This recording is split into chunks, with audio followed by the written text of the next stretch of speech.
Ka'bah adalah bangunan paling suci dalam Islam, tapi tidak semua orang tahu bahwa kunci Ka'bah hanya boleh dipegang oleh satu keluarga, dan itu adalah keputusan langsung dari Nabi Muhammad SAW.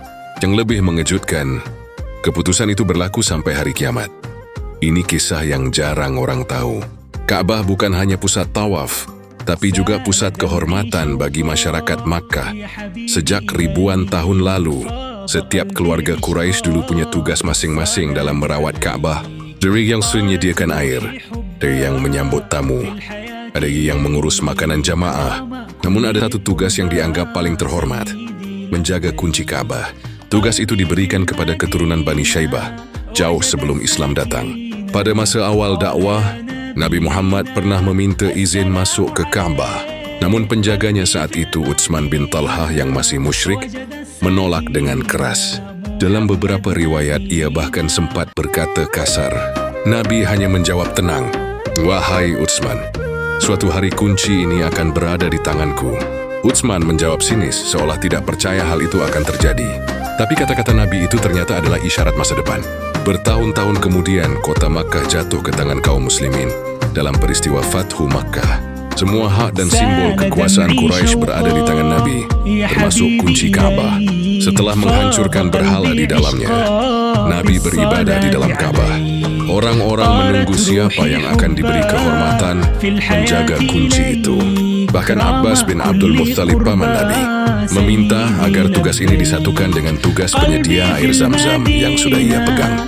Secara manusiawi, menggabungkan dua tugas mulia ini dalam satu keluarga terdengar logis. Namun bukan itu yang terjadi. Saat itulah turun ayat. Sesungguhnya Allah menyuruh kalian untuk menyampaikan amanat kepada yang berhak menerimanya. An-Nisa 58. Nabi memanggil Utsman bin Talhah dan keluarganya.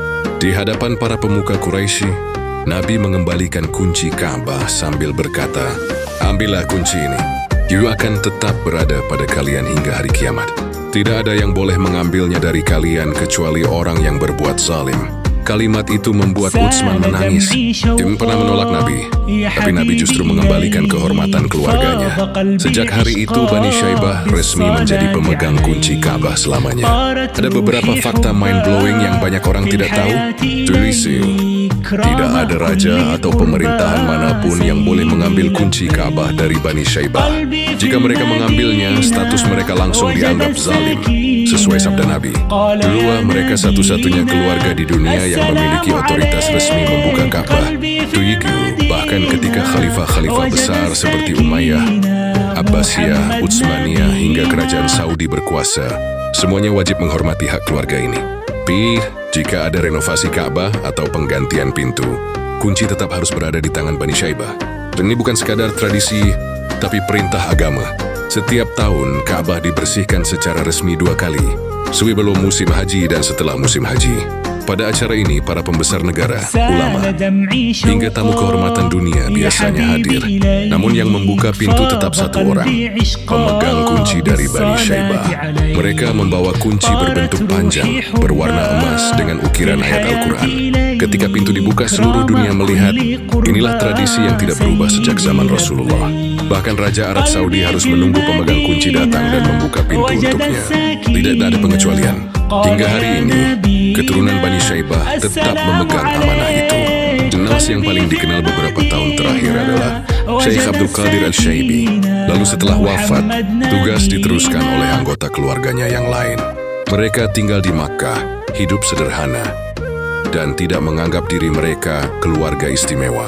Namun dunia tahu bahwa mereka memegang salah satu amanah paling bersejarah dalam Islam. Kisah pemegang kunci Ka'bah mengajarkan satu hal penting, bahwa amanah bukan soal kekuasaan, tapi soal kepercayaan yang dijaga dari generasi ke generasi.